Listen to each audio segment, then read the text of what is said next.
Hello, it's Nancy. I'm here today with another video, and what I'm doing today is I'm actually going to enter a card challenge with the Sugar Pea Designs, and it's called a sugar sketch.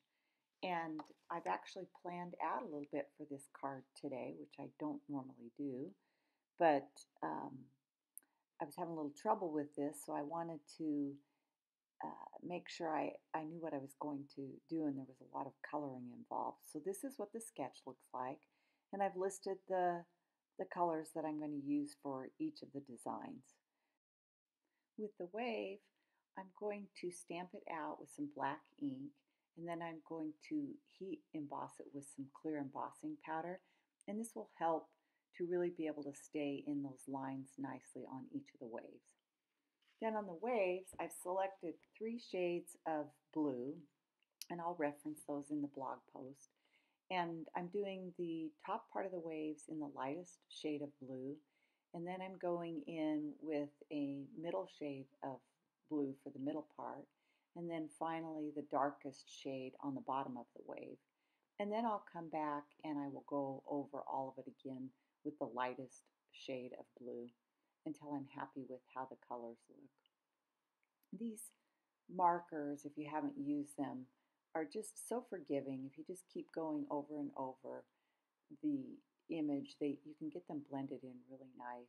And sometimes when you look at them at first, they don't look all that great, but when you come back after they've dried, they look really nice.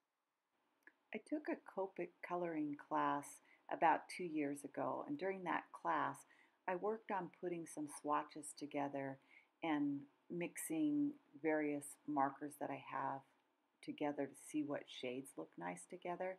So I pulled out that swatch sheet, and I'm using that to help me decide what colors I want on my fish. The fish images are small, so I can't do a lot of shading on them, but it doesn't take a lot. If you just have a couple of colors and do a little light and a little of dark, it after they dry, they really look like they've been shaded. Now the well's a little bigger, so I'm able to go over with 3 shades of gray marker.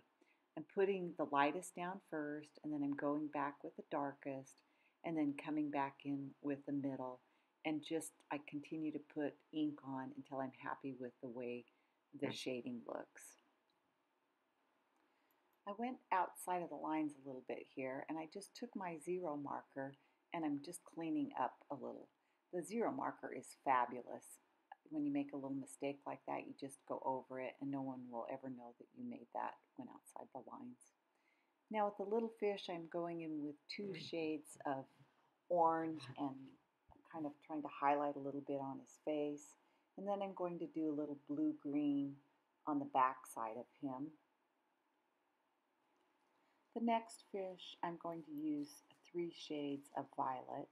And again, I'm putting the lightest shade down first and then going over with the medium and the dark and getting the highlights onto the little fish.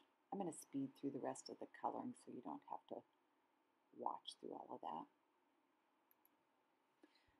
So I finished all my coloring, and now I'm trying to decide how I want to assemble the card.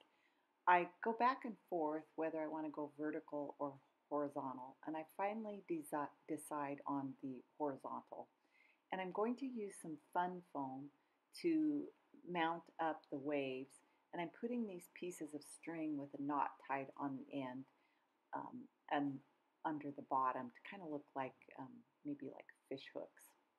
I'm using some score tape to mount the panel onto the fun foam, and then I'll do the same thing with the fun foam and mount that onto the card panel.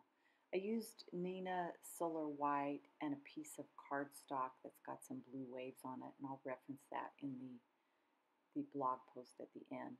I did use a lot of supplies for this card and a lot of Copic markers.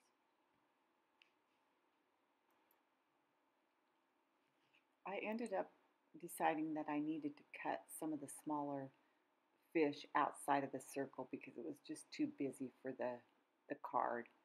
Now I've moved on to the sentiment, and what I decided to do was to stamp onto some cardstock the phrase, "You are a lifesaver." I'm going to heat emboss it, so I've taken out my anti-static tool and gone over the piece of cardstock so that I wouldn't get heat embossing where I don't want it. And then I stamped out the sentiment with black ink and put the clear embossing powder over it and zapped it with my heat gun. Now it's time to put the sentiment onto the card, and I'm just going to use some gel dots to arrange that onto the front of the cardstock. And then I created, this is a little bit bigger than an A2 card, so I had to create my own custom sized panel to get the card onto it. And I used some light blue to complement the rest of the card. I'm really happy with the way the card turned out, and I'm looking forward to entering it into the Sugar Pea Designs Sugar Sketch Challenge um, that ends the end of the month. So here's a look at the finished card, and I'll have pictures on my blog. Thanks for watching. We'll see you soon.